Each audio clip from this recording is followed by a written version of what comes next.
Okey tuan-puan akan dapat mesej ni. Kemudian tekan link daftar ni. Ini adalah tentang akaun emas Gap. Boleh baca kelebihan akaun Gap ni. Ini pula untuk daftar akaun 18 tahun ke atas dan ini pula 17 tahun ke bawah. So, tuan-puan boleh isi sahaja maklumat di sini. Yang 3 bahagian ni tak perlu ubah. Dah siap isi, terus proceed. Kemudian tuan-puan boleh download apps Public Gold. Login, username dan juga password. Isi nombor IC tanpa dash. Okey, sebelum tu pastikan tuan-puan nak buat simpanan emas ni untuk jangka panjang iaitu simpanan 2 tahun ke atas. Okey, ini adalah akaun Gap.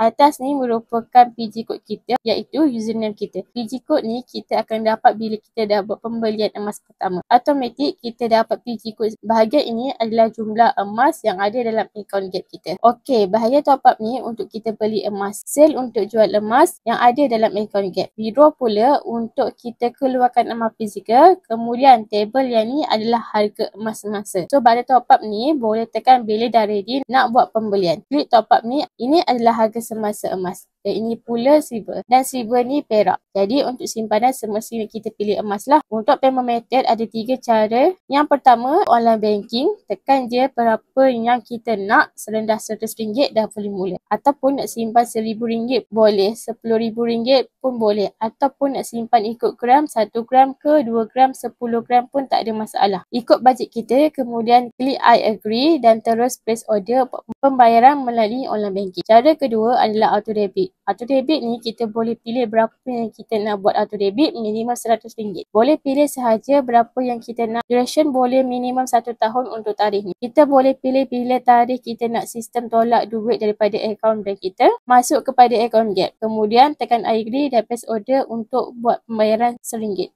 Untuk bank cara manual, nanti saya akan bagi nombor akaun syarikat Public Gold. Dah back in, nanti ambil gambar resit. Dekat apps, pilih payment method back in. Masukkan nilai yang kita dah back in masa back in. Kemudian upload slip back in. Di sini tekan I agree dan place order. Untuk sell emas pula, tekan button sell. Okey, bila kita nak jual emas, emas ni akan ditusuk nilai dikenakan sebanyak 6 hingga 9%. Harga ini dah pun ditolak dengan split. Kalau harga emas hari ini, kita boleh dapat sebanyak RM564 untuk 1 gram. Kalau nak jual 1 gram, kena ada 1 gram dalam akaun. Kemudian bahagian bank account ni kena isi. Request TSC, lepas tu tekan I agree dan proceed. Dalam 3 hari bekerja, duit akan masuk dalam akaun bank kita. Tetapi sekiranya tuan-puan dah ada emas fizikal, emas ada di tangan kita, nak jual boleh bawa je ke cawangan Public Gold yang berdekatan untuk dijual. Seterusnya, untuk withdraw emas fizikal, tak perlu lagi tinggalkan emas dalam akaun Gap untuk kekalkan itu. Contohnya, jika tuan-puan nak fizikalkan 1 gram, kena ada 1 gram dalam akaun. Okey, tekan bahagian withdraw di sini. Kita boleh pilih sama ada nak keluarkan dalam bentuk dinar, gold bar bunga emas ataupun gold bar design taifu. Contohnya, nak keluarkan dalam bentuk dinar, 1 dinar contohnya. Macam ni. Jadi, pastikan dalam akaun kita ada at least 4.25 gram emas baru boleh keluarkan 1 dinar.